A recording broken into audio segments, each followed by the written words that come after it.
Good morning mga kabuks. Mitsubishi Montero, mayroong check engine. Yan, titingnan natin. Ayan, meron nga. Madalas lang naman na mababasa dito, ano, fuel filter, exchange, ayan, AGR system, mga ABS, malamang AGR to. Ngayon nga 2413 mga kabuks, AGR system. Try nga natin ano, i-clear, try lang. Yes, yun, nawawala. Try natin patayin or i-off ang makina.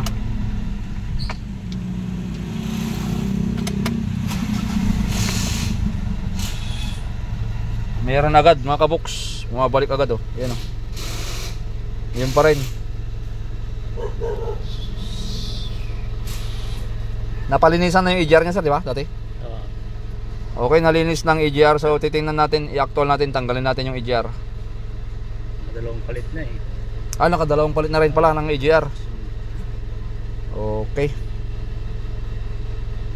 balik tayo mamaya mga kabuks. Ayan o, kahit i-reset mo yan, clear mo yan, clear,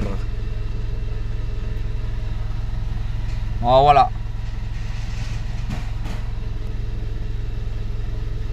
Oh, mawawala pero bumabalik. Bumabalik agad sa scanner.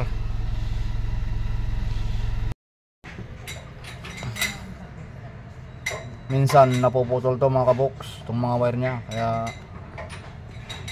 i-check nyo din yan. Okay, wala. Dalawang beses na pala nagpalit to, replacement tapos isang surplus. Tingnan natin, baka nag-stack up na tong ano nya, motor.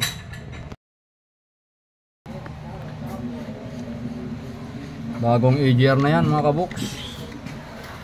Pinalitan na natin yan. Nag-stack yung ano nya, motor nya.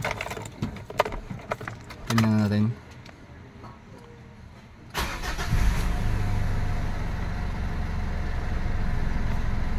Siyempre kailangan natin i-reset yan.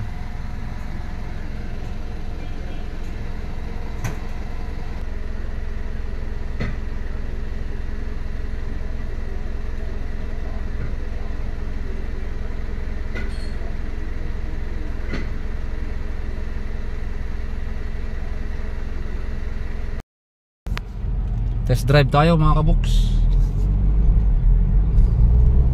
Highway.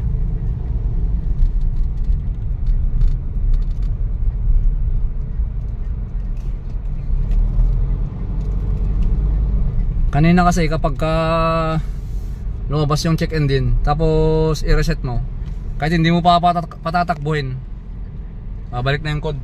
So testing natin muna.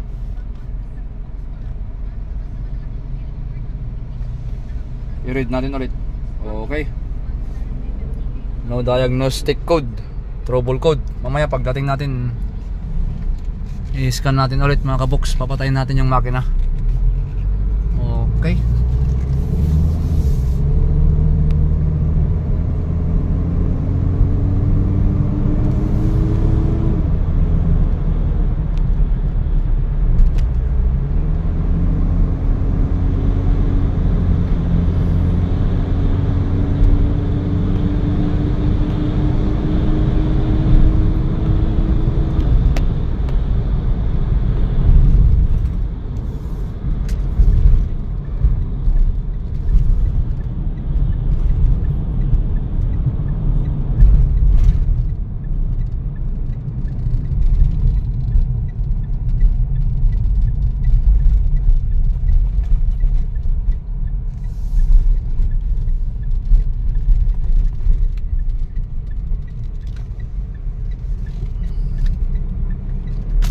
pagkatapos po nating ibuelo konti sa highway, i-scan natin ulit mga kabok, kasi minsan dyan na nabalik ang kanyang code pagka hinahataw mo.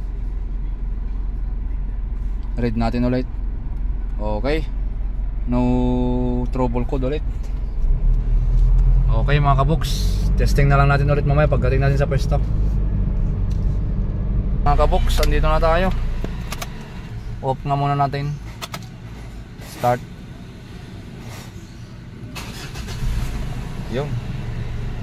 Sabay scan natin ulit.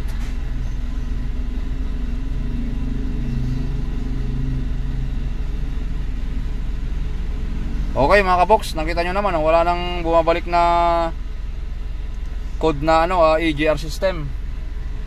So yun nga, nagpalit po kami ng EGR valve or EGR assembly.